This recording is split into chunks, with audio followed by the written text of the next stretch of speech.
शुभकामनाएं। जैसा हम जानते हैं कि उत्तराखंड की धरती का एक ऐसा पर्व है जिसमें कि जो कृषि पर्व था एक ज़माने में, जब पहाड़ों में खेती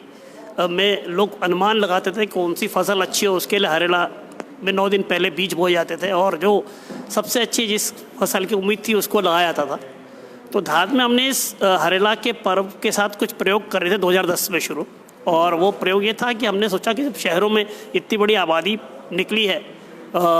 उत्तराखंड की, तो उसके लिए हरेला का पर्व एक अनुष्ठान से आगे बढ़ के कैसे एक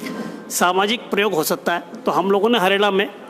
एक पौधा लगाने की परंपरा शुरू करी, क्योंकि मैं व्यक्तिगत रूप से जानता हूँ कि मेरे दादाजी जब हम छोटे थे तो हर साल हरेला में नींबू का पेड़ या पैया की डाली लगाया करते थे। तो एक तरह से हरेला जो हमारे लिए बचपन में वृक्ष लगाने का, पौधा लगाने का आयोजन था, हमने सूत्र को पकड़ा और 2010 से इस पर एक्टिविटी चालू करी। और तब से हम ये लगातार, ऐसे आप सब जानते हैं, हर वर्ष हम लोग हरेला का अपने स्तर पर भरसक कोशिश करते हैं। और 2015 में हमने शासन को दिया था से, हमारे लिए खुशी की बात है, शासन ने इसे लगातार ऐसे आयोजन करता है अपने स्तर पर, और आज हरेला को एक व्यापक पहचान मिली है, अवकाश होता है, लोग बड़े स्तर पर इसमें पौधारोपण कर रहे हैं। लेकिन हरेला के साथ नए नए सवाल हर साल जुड़ते रहते हैं, और हम लोगों ने पिछले वर्षों की तरह आयोजन करने के साथ इसको इस बार कई सारे विभागों में बांटा है। और कुछ सवाल भी हमारे साथ हैं जो हम सब, आप चाहते हैं आप मीडिया के साथ ही हमारी सहयोग करेंगे, क्योंकि हरेला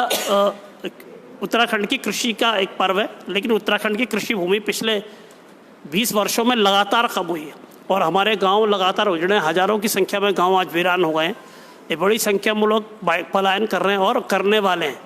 तो हरेला की प्रासंगिकता पे एक बड़ा सवाल है कि जिस प्रदेश में कृषि खत्म हो रही हो वहाँ हरेला कैसे हो। और दूसरा, जो उसका दूसरा पक्ष है पौधा और पेड़ लगाने का,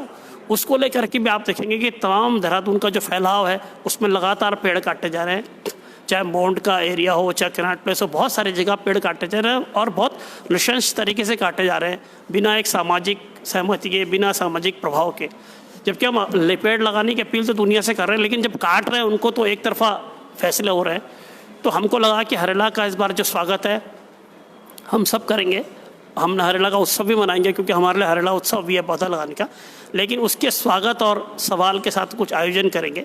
तो उसके हरेला के कई सारे चैप्टर से हमारे साथ जो लोग बैठे हुए हैं, धाद के हमारे साथी, मेरे दाएं में किशन सिंह जी है। तो किशन सिंह जी अभी हमारा एक हरेला गांव करके हमारा एक इस बार से अभियान चालू होने वाला है, जिसमें हम गाँव के साथ जुड़ करके जिनकी भी कृषि भूमि को बहुत सारे लोग अच्छा काम कर रहे हैं, अपने गाँव को आबाद करने की कोशिश कर रहे हैं, उनके साथ जुड़ करके हरेला गाँव एक फंची सहकारिता के माध्यम से काम करेगा। मेरे बगल में अर्चना ग्वाड़ी हैं, अर्चना यूथ साथी है हमारी, और जो देहरादून का जो चैप्टर है जिसपे 30 दिन का आयोजन होने, उसे अर्चना लीड करेंगी। और मेरे उसके पास जो हिमांशु जी है, तो हिमांशु आहूजा जी पुराने सामाजिक कार्यकर्ता हैं, और एक ट्रीज़ोदून हमने विचार शुरू किया पिछले वर्ष। उसका बेसिकली मकसद ये था कि हम पौधा लगाने की बात तो कर रहे हैं, लेकिन जो वर्तमान पेड़ है, जो इतने बड़े बड़े देहरादून में बुजुर्ग पेड़ है, इनफैक्ट जो घंटाघर का पेड़ है, पीपल का पेड़, अगर आप कृष्णा पैलेस के आगे का पेड़ देखो, ऐसे बहुत सारे पेड़ हैं जो 150 से 200 साल पुराने हैं, उनको लेकर के भी एक मुहिम चलाने की ज़रूरत है ताकि वो बचे। और उसके साथ गणेश उनियाल जी हैं। गणेश उनियाल जी हमारा एक धाद का एक अभियान चलाते हैं कोना कक्षा का, जिसमें लगभग 800 कोने अलग अलग सरकारी स्कूलों में प्रदेश के हर जिले में लोगों के सहयोग से किताबें भेजी जाती हैं, उसको चलाते हैं। तो ये हम सब मिल करके इस बार के हरेला के अभियान को ज़मीन पर उतारने वाले हैं। तो मैं सबसे पहले चाहूँगा कि अर्चना, जो देहरादून के हमारे आयोजन होने वाले हैं, उनके बारे में अर्चना बताएंगे।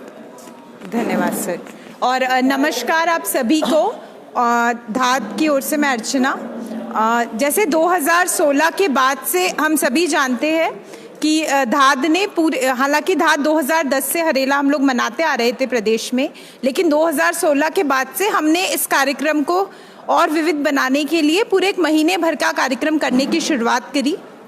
जो हरेला से शुरू होकर के 16 या 17 जुलाई जैसे भी संक्रांत होती है उससे शुरू होकर के घी संक्रांत पर जाकर के वो पूरा कार्यक्रम हम लोग समाप्त करते हैं। तो पूरा 1 महीने हमारा ये सारा कार्यक्रम चलता है, और इस बार भी हम बिल्कुल ऐसा ही करने वाले हैं और अलग अलग संस्थानों में जाकर के हम कार्यक्रम करने वाले हैं। हालांकि हम हर बार स्कूलों में और कॉलेजों में, इंस्टीट्यूशंस में, ऑफिसेज में जाकर तो हम लोग मनाते ही थे, इस बार हमारा जो विशेष ध्यान रहेगा वो मोहल्लों और सोसाइटीज़ की तरफ भी रहेगा, जो कॉलोनीज़ हैं, क्योंकि स्कूलों में बच्चे भी सेंसिटिव हो रहे हैं, कहीं ना कहीं एनवायरमेंटल स्टडीज़ है, इस तरह की चीज़ें उनके करिकुलम में भी रहती हैं। लेकिन उसके साथ साथ जैसा कि सर ने बताया, भी हमारा जो ये एक और हमारा इस बार का फोकस है, वो जो हमारे पुराने पेड़ हैं, जो बड़े पेड़ हैं, उनकी ओर भी है, जो कई मोहल्लों में है, कई कॉलोनीज़ में है, 100-100 वर्ष पुराने पेड़ हैं, उनकी ओर भी ध्यान दिए जाने की ज़रूरत है। और इसीलिए इस बार हम लोग विशेष रूप से कई सारे मोहल्लों में, जो पुराने मोहल्ले हैं देहरादून के, कॉलोनीज़ हैं जो नई भी बनी हैं, क्योंकि कई